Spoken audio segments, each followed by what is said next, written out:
Hey guys, as people come in, you guys copied on the focus question.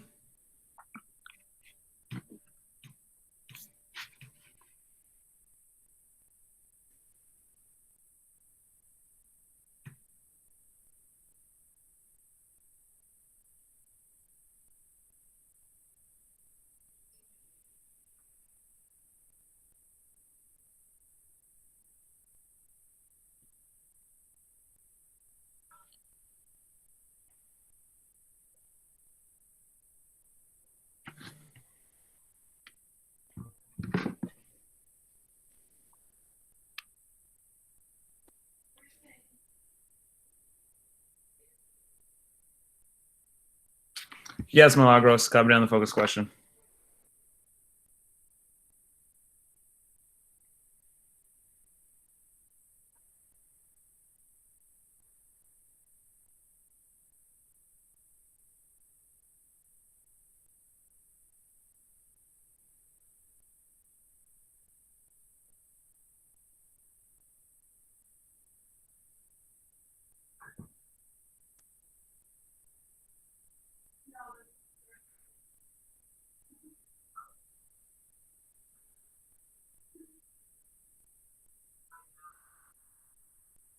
We will start in about a minute. You hear, we're just copying on the focus question. That's it.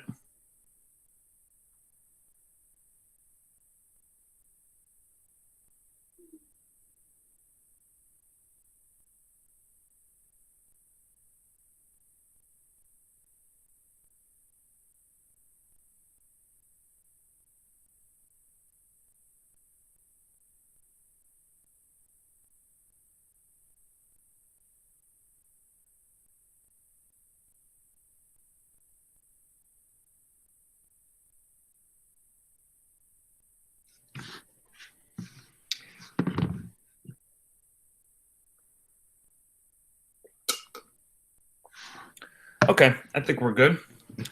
So first off, welcome. Happy Monday.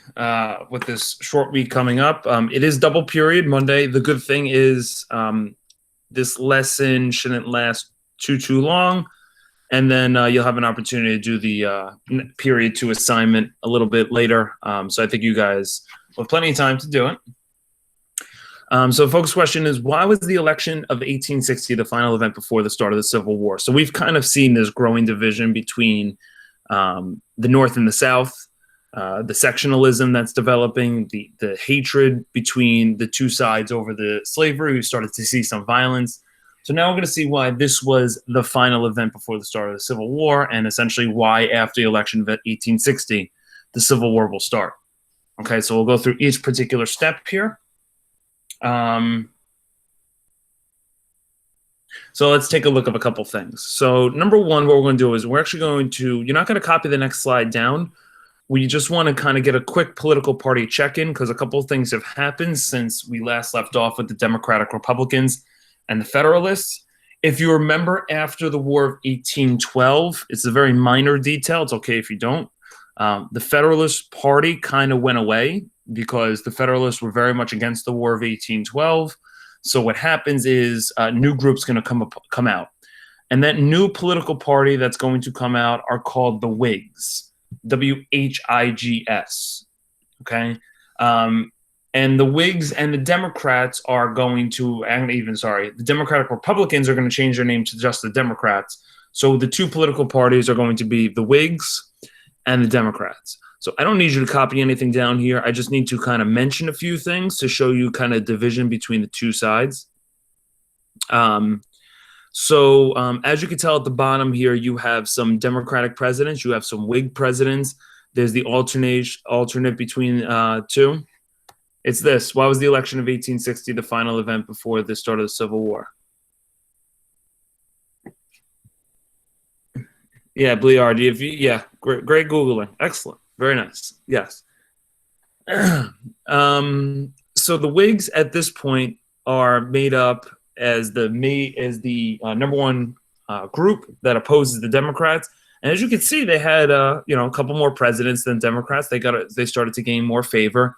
William Henry Harrison was the first Whig president.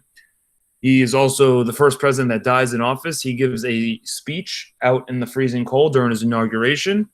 He catches pneumonia and actually dies 29 days into his presidency. It's actually a very, very sad story. But he was the first Whig president. His vice president, John Tyler, takes over. And then eventually you have Zachary Taylor and Millard Fillmore as well. So kind of let's go through what the differences between the two sides were. You don't need to write this down, but just kind of notice a couple of things. The Democrats were more for farmers. They were more for the South. They were favored in the South. So usually the Democrats won pretty much all of the southern states whenever they ran for election. The Whigs kind of came up after the Andrew Jackson presidency as kind of the opposite of them. But if you notice something about the Whigs, they really didn't have a stand. They really didn't have take any stand on slavery. So if you look at what they do, they talk about modernization. They look to the future, right? They wanted urban growth. They wanted to expand territories in the West, and they were favored in the North. But they really didn't talk much about slavery. Where the Democrats were very open about, making sure that slaves were owned. Now, since the Whig Party kind of wasn't so strong on slavery, slavery becomes a huge issue. There's going to be a breakup of some groups. So by 1854, there are multiple political parties that come up after the Whigs. You have a group called the Know Nothing Party, which you'll learn about in Unit 4 because they were very anti-immigrant. They really didn't like immigrants coming to the country. And then you had the Free Soil Party. The Free Soil Party is kind of what it talks about, having free land. All right. And that's eventually going to lead into the present day Republican Party. All right. And why I'm kind of teaching you this now is because the Democrats had power in government for the 2 years prior to the Civil War starting. All right. So Franklin Pierce and James Buchanan, they were both from the South. They were for slavery. They really didn't try and stop the slavery issue. James Buchanan is sometimes known as one of the worst presidents in American history because he kind of ignores the growing tension of slavery, and that starts to become a little bit of a problem. All right, so the Democratic Party even gets split up between the Northern Democrats and the Southern Democrats, and the Whig Party changes itself to eventually the Republican Party. So we're going to have, I think, 2 or 3 slides today. Let's start with this one. So let's look at Abraham Lincoln and his rise to prominence in 1858. Okay, it's our first time really going into him. He's going to be a big focus of ours today. So I'll give you a minute to copy this down. All right, and we'll see why he became such a controversial, but such a big figure in the Republican Party.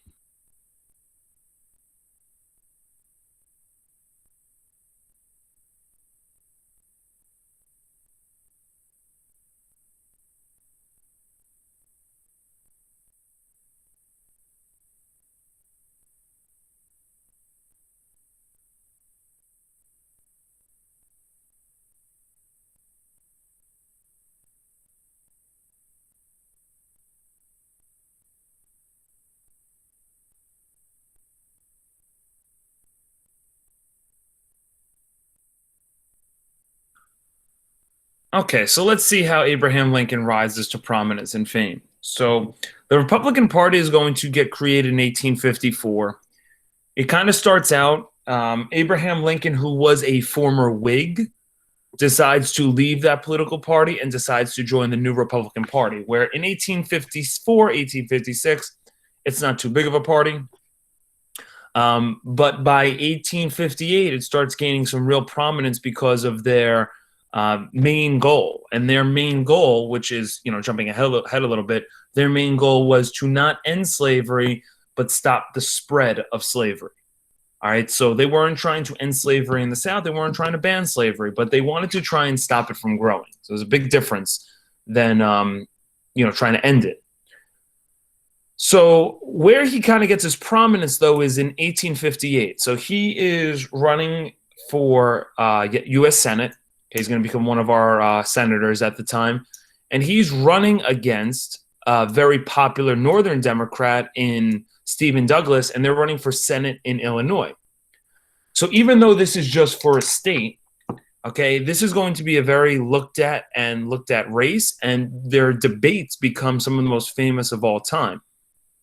Okay, Lincoln and Douglas, they're called the Lincoln-Douglas debates. This is stuff you'll learn in 11th grade AP US history if you decide to take it.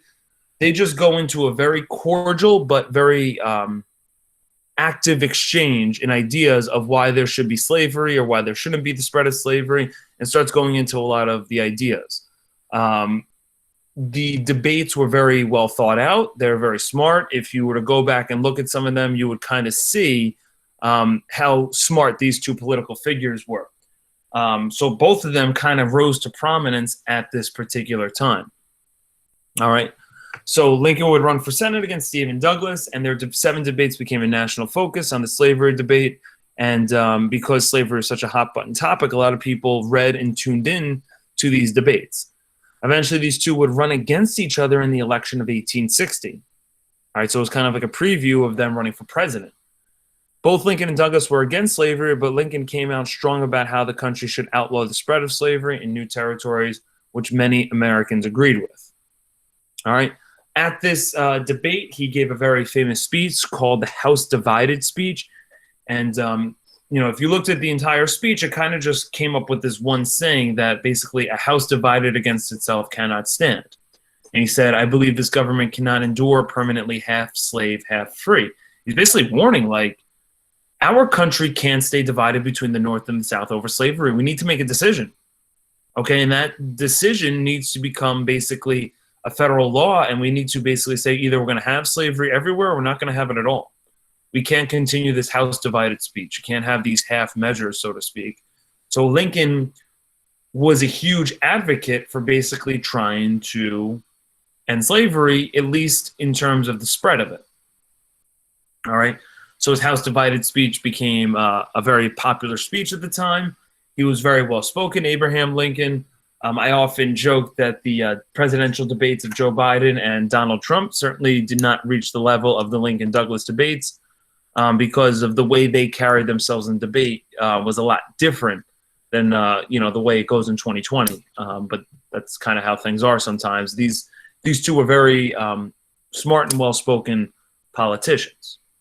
All right. So let's now narrow into the election of 1860. We see how Abraham Lincoln rose to prominence a little bit. We see that this new Republican Party is kind of taking over for the Whigs, and now it's going to kind of go into effect and kind of show how this is going to come into effect in the presidential election of 1860. All right. Does anyone need more time to copy before I move on? Okie dokie. I'll give you some more time. Yeah, it's a lot writing here. It's a lot of writing.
Okay, I'm going to move on in 10 seconds. You may have to take a photo.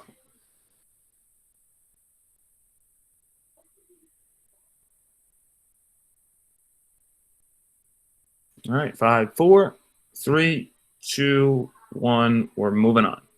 All right, so last slide for now. How did the election of 1860 anger the South? Okay, so let me explain a couple things. The election of 1860 is weird. All right, because in most presidential elections, you have two major candidates. So last 2020, it was Trump versus Biden. 2016, it was Trump versus Hillary. 2012 was Obama versus Mitt Romney, so on and so forth. Very rarely you have more than two major candidates. Occasionally, though, there are some elections where you have three or even four strong presidential candidates running for election. All right. The most recent one was in 1992. We had three strong presidential candidates. In 1912, we had three strong presidential candidates, but it really doesn't happen much. The election of 1860 is unique because there's four presidential candidates. And I'll kind of explain it like this. You're going to have the Republican candidate. You're going to have two Democratic candidates, two Democrats, one from the North, one from the South. Okay, so that kind of splits up the Democratic Party, which isn't good for the Democrat. And you have a fourth group called the Constitutional Union, which was kind of more focused in the center of the country, kind of like in the middle, and then also out west a little bit. So it's like you have these four groups all running for president together. Basically, you're not trying to win even, half the electoral votes. You're just trying to rack up as many as possible. All right. So let's look at the breakdown of the election of 1860. Now I'm going to give you the spoiler. Abraham Lincoln does win. All right. Abraham Lincoln's going to win the election as he was against the spread of slavery. However, he was not interested in abolishing slavery. I think we're making this abundantly clear. He was very outspoken about making sure the South knew and understood that he wasn't trying to take away their slaves. But the South kind of sees through that message. And the reason why the South sees through that message is because they thought if you kind of stop the spread of slavery, if you stop something from growing, eventually it's going to die out. It's like flower, so to speak. If you kind of just leave it out, in the side and don't give it sunlight and don't give it water and don't allow it to really spread and grow, it will eventually die out. So many Southerners thought Lincoln was kind of lying, and maybe Lincoln was, but Lincoln was essentially saying, I don't want to take away the South slaves, but we don't want it to grow in these territories. You saw what happened in Kansas. You saw bleeding Kansas. You saw the violence that's outbreaking. We don't want this slavery to spread anymore. We don't want it to spread to the north. We don't want to spread it to the south. So Lincoln was smart enough to understand that his message would not be received well in the South. So when you run for president and you run for political office, a big thing you have to do is campaign. You have to go around saying, vote for me because of this, because of that. You ask people for your vote, for their vote, basically. Lincoln knew his message was so incredibly weak that he didn't need to go to the South, because his message in the South, he wouldn't be able to get any votes. So he never actually entered the southern states to campaign, which is kind of crazy. All right. So in the presidential election, like Joe Biden would never go to Alabama because Alabama very rarely votes Democrat, right? Trump would probably never really go to California because California doesn't really vote Republican. So it's not an uncommon thing, but the fact that he didn't go to any southern states really kind of sent a message to the Southerners that he wasn't going to be a president for them, so to speak. And the reason why he did this was he was really smart. Couple things. He understood the North had a little bit of a bigger population. So the North had, in that point, more electoral votes. He also realized that the South had two major candidates running in that area. They had a guy by the name of John Bell and then John Breckinridge. Those two people were going to kind of take each other out, because if they're both fighting for the Southern votes, okay, if you can kind of see here, I know it's very tough. John Bell won Virginia, Kentucky, Tennessee, right? And then Breckinridge won some more states here like Georgia, Alabama, Mississippi, Louisiana, Florida. They won some more states there, but they took votes away from each other. So Lincoln just said, I need to beat Stephen Douglas. If I beat Stephen Douglas in the North, I'm going to win. And essentially that's what he does. Stephen Douglas wins like one or two states. He wins like New Jersey, I think, or maybe Delaware, and he wins Maryland. And I'm sorry, not Maryland, oh my God, Missouri. So his viewpoint, Lincoln, was I just needed to beat Douglas because basically Breckinridge and Bell are going to take votes away from each other. So having 4 presidential candidates was a huge reason why Abraham Lincoln was to win. Now, if there was just 2, Lincoln might not have ever won because you have a new political party. You have a person that was relatively unknown. Abraham Lincoln was not really well known compared to the other candidates. So eventually he wins. And a big thing is, even on the Regents, this comes up a lot more.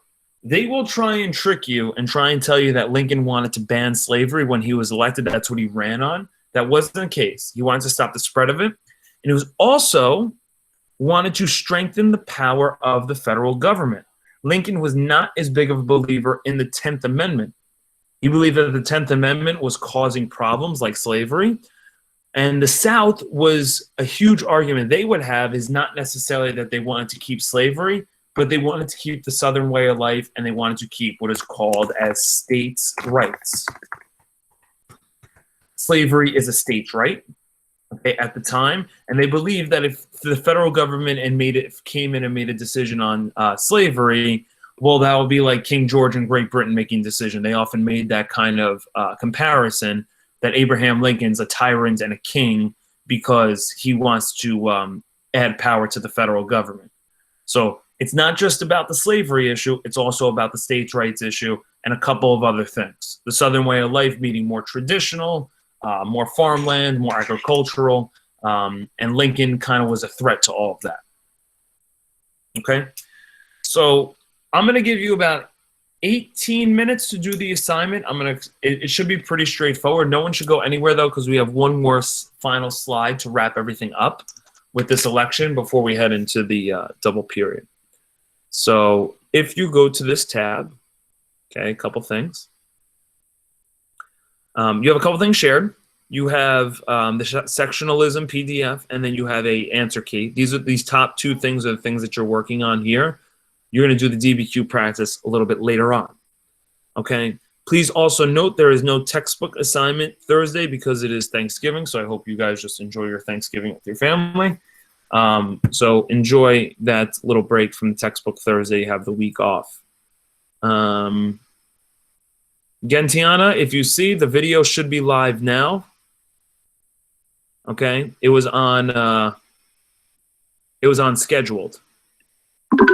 Okay, so it should be there now. All right, so just fix that up. It should be fine now. All right, so with that being said, what you're going to do is you're going to get a little bit of a chart. Okay, and listen, when you run for president, you should know this. There's going to be positions, all right? President's going to have to take positions on things, okay? What are their beliefs on slavery? What are their positions on the Union, okay? So we have a couple of terms here that I want us to kind of look at and be familiar with, okay? So first off, okay, I want us to start with the word union. Union is another word for country, all right? So when you see position on the Union, you should be thinking, okay, what is their position on the country? Okay, should we be staying together? Should we work together? Or should we be more divided or maybe even separate? Okay, remember the term popular sovereignty. Okay, sovereignty, popular sovereignty. I'm just going to put this in the chat as another word for voting. Okay, people have the power, people to vote. All right, and then you're going to see this term. It's the first time you're going to see it, but not the last time you're going to see it. Preserve the Union. That means keep the country together. This becomes a huge political push by the Republicans and Abraham Lincoln to make sure we keep the country together at all costs. Okay, we don't want the country to become even more divided. Okay, and the last thing here that you're going to look at is the border states, but I'm not going to write that down. I don't want to just share that just yet. Okay, so where did they get most of their national support? All right, so Abraham Lincoln, okay, this is their position on slavery. What should they do? What was their position on the Union? Okay, and what were some of the major things about these people? Okay, you're going to answer questions 1, 2, 3, and 4 on the Google Doc. All right, then you go to page 2. All right, You're going to look at the popular vote. You're going to look at the electoral vote. You're going to answer questions 1, 2, 3, and 4. And then I believe if you were looking carefully, there's a question 5 that I did, but I think I changed the question.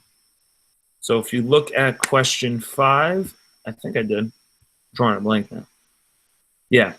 On here, I give you a different question 5. So don't answer the question 5 from the reading. Answer the question 5 here. All right. And then you're going to look at page 3, which is probably the most difficult of the pages. What you're going to do is you're going to get an individual voter. Okay, so individual one's from Virginia. He's a slave owner who owns a large tobacco and cotton plantation. Which group, okay, which president would you think this person would support, and how could you tell? So if you go to individual one, look at their positions on slavery, look at their positions on the Union, and try and figure out who would this person most likely vote for. All right. So it's 10:46. We're going to give you to 11 o'clock, 14 minutes to work on this. If you don't finish, again, it's just going to become a little bit of extra homework. But I think you have plenty of time to get this done. No one should go anywhere. I'll be taking attendance, and we have to wrap this lesson up.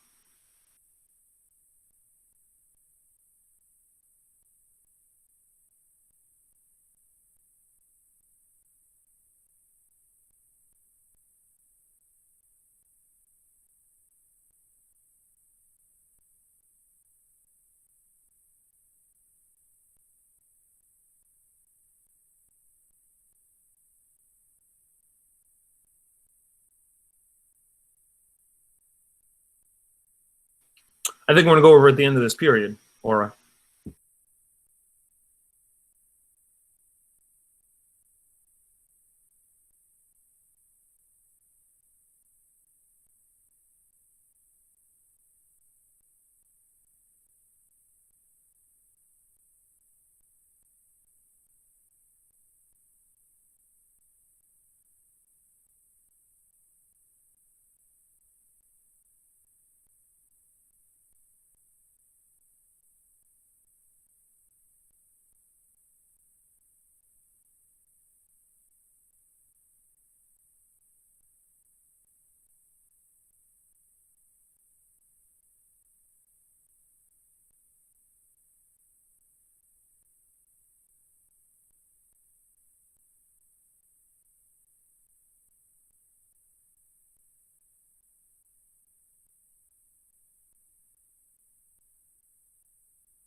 Take about 5 more minutes.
All right, take about 1 more minute.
Mr. Pino, I have to leave. Okay, no problem. Just get the notes that you missed. Yeah, of course. Have a good day. Bye. All right, guys. So I guess I'll do it like this. Individual 1, individual 2, individual 3, individual 4. Are there any questions you guys have about this particular assignment? We have some time to go over it. Was there any particular question you had on pages 1, 2, and 3 that you need me to go over, or are you okay?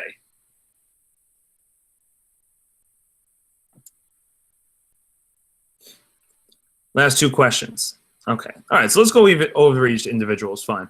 So individual 1's from Virginia. He's a slave owner. So since he's a slave owner, it's pretty clear that he's going to support John Breckinridge because he's going to make slavery legal in all states. So it's probably clear that he is Breckinridge. So that should be simple. Individual 2, he's not concerned about the slavery question. He's only concerned with his farming his land and making a living. So since individual 2 is not so caring about the slavery issue, they would probably like John Bell's position. Okay, because they don't really care as much about it. So the fact that John Bell didn't really care as much, maybe they would vote for him. Individual 3 resides in Maryland. He does not own slaves, but some of his neighbors do. His neighbor used their slave as house servant. As Maryland is not an agricultural state, individual 3's great-grandfather fought in the Revolutionary War, and he's almost concerned about keeping most of the country together. So since he's someone who wants to preserve the Union, okay, he could also probably be John Bell, but probably the best answer would be Stephen Douglas. All right. Louise, we're not there yet. All right. And individual 4, New York, he owns a factory. He's concerned about the growing influence of the South in the national government. He feels slavery is bad for business. Therefore, he is most likely to support Abraham Lincoln. All right. So let's go into this final slide of notes here. Okay, this kind of wraps up today. So you can add this to your notes. I'll give you about 30 seconds a minute to copy it down before I talk over it.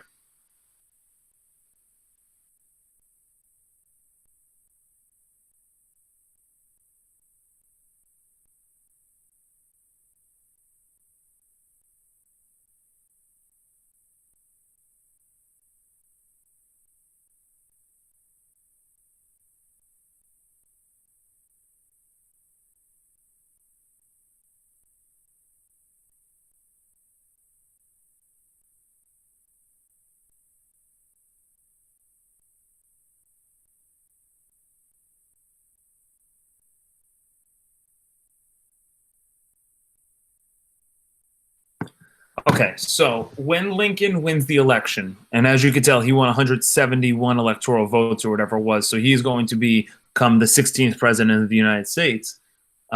Many of the Southerners believe that this is a guy who never campaigned in the South. He believes nothing in the South. He wants to increase the federal government. He wants to stop the spread of slavery. The South does not like Abraham Lincoln at all. All right, so the South believed that if you took away the expansion of slavery, if you took away some of their states' rights, they would be best served to not be a part of this country. Our country has been so divided. All right, so it starts with South Carolina, but it's going to go into some of the other states. Now, I really want to make this clear. You need to try and make sure that you're not just judging the Southerners as these racist individuals at the time, even though obviously they were in 2020 terms. If you took away their slavery, if their slavery fell, their economy would fall apart. Like pretty much everyone in the South would go poor. So at least understanding that is kind of get you their viewpoint and their perspective a little bit. It wasn't that you were just, they hated black people so much that they just wanted to keep them as slaves because they were spiteful people. They literally needed them because their economy was built and predicated off it. If they didn't do that, if their economy was more industrial, if their economy never relied on the cotton gin, right, and cotton itself, it wouldn't be a big deal and get rid of slavery. But it literally was their entire economy. All right, so please keep that in mind. I'll go more into this over the next few days. South Carolina makes a bold decision. They're going to secede. You're going to learn that term, which means breaks apart. They're the first state to do it. They would not be the last. There would be another 10 states that would do this. By the time 1861 rolls around, by the time Lincoln is put into office in March 1861, you have about 11 states no longer a part of the United States anymore. They make their own country. They call it the Confederate States of America. Within a couple of months after that, the North is going to declare war on the South for seceding, and the Civil War is going to start. Now, I gave the very, very oversimplified version of how that breaks down. We'll go into more details of how that actually breaks down tomorrow and Wednesday. Now, I think tomorrow and Wednesday, because you guys are doing a little bit of work today, especially in the second period, they're going to be very easy periods, very nice, easy transition into break. We're watching a couple of review videos. All right, so obviously we'll go through that. Okay, in terms of the DBQ practice document, all right, that is your period 2 assignment. I will be mad if that assignment takes you more than a half hour. Okay, because remember, we're trying to do these very quickly to do these very efficiently. So you're going to have 6 documents that you need to do. Okay, follow the video that I share. It's about 4 minutes long, just to kind of give you an overview of how to redo it, the RQ, the restate, and the quote. You should not be spending a lot of time on that. Okay, you should be spending about 5 minutes per document, less than 30 minutes. It should be done. You should set a timer for yourself. You should make sure it's done so you're not wasting too much time. All right, so you do the DBQ practice document for the double period Monday assignment. It's on some Manifest Destiny stuff and some Westward Expansion, so it's a little bit of review as well. All right. With that being said, I would like to also congratulate you guys. What took you 9 months to get through in 7th grade, you have just reached an 8th grade Regents class.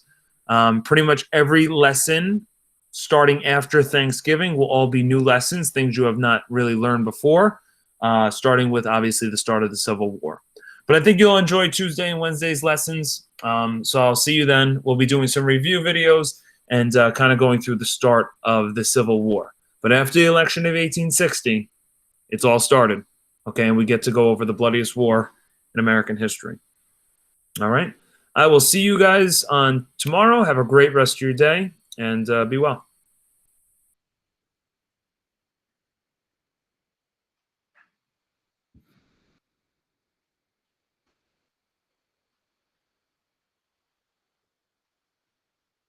Your lesson plans actually worked how it went expected? I guess so, yeah.